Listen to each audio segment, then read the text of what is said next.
আসসালামু আলাইকুম রহমতুল্লাহি বারাকাত। এই হয়েছে সেই আগের যুগের কমলা রানীর দিঘি। আসলে কমলা রানীর দিঘি আমরা অনেকজনের নাম শুনছি কিন্তু জানি না, চিনি না। প্রচুর বড় দিঘি, প্রচুর বড় দিঘি, কিন্তু দিঘির চাইরো পাশ লইয়া হয়েছে 12 আল 12 কেয়ার 12 শতক 12 শতাক কেতাকেতি এই জায়গার হিসাব আর কি।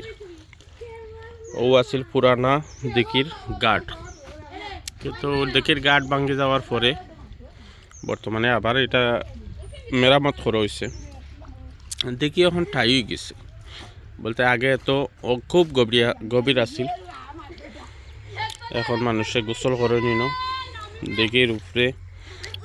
দিঘির যদি গার্ড দেখা যায়, ওই দেখোকা আগর যে গার্ড আছিল যাওয়ার পাত্তরের গার্ড, ও যাওয়ার পাত্তর দেখা যায়, তো যাওয়ার পাত্তরের গার্ড আছে।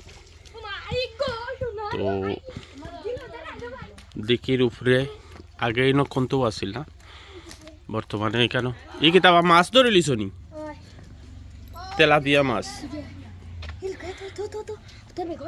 ওখানে একটা মসজিদ বানানি হয়েছে, এখানে মাদ্রাসা, আর এখানে মনে হয় কোনো জাতের রুম হইব বা মাদ্রাসার কোনো অংশ। আসলে দিঘিটা অনেক বড়, অনেক বড়, বিশাল বড় দিঘি। দিঘির পাড়ও যদি এখন বর্তমানে দিঘির পাড়ে দি সাইরবাদী গড় বাড়ি হয়ে গেছে। এখনও অনেক মানুষ আইন দেখাত, আমি যে টাইমে আইছি হয়তো ওই টাইমে মানুষ নাই।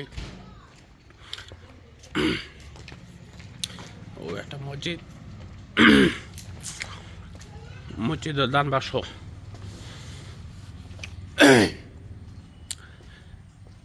কিছু কবরস্থান আছে দিঘির পাড়ও।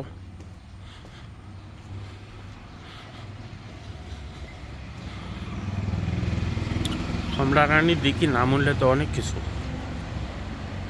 এনে দেখা যায় একটা কবরস্থান, দেওয়াল ফিরে উপরে চাদর বাদর দিছ।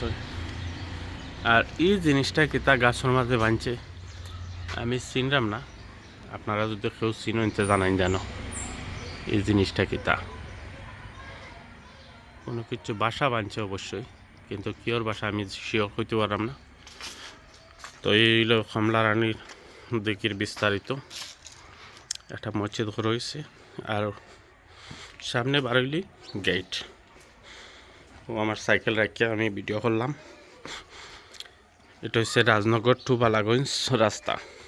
ও রাস্তায় বালাগঞ্জ যাওয়া যায় ওদিকে, এদিকে রাজনগর গোড়াইয়া মলিবাজার পর্যন্ত যাওয়া যায়। জায়গাটা অনেকজনে হয়তো দেখছইন, অনেকজনে হয়তো দেখছইন না। যাই হোক, ভালো থাকুন, সুস্থ থাকুন।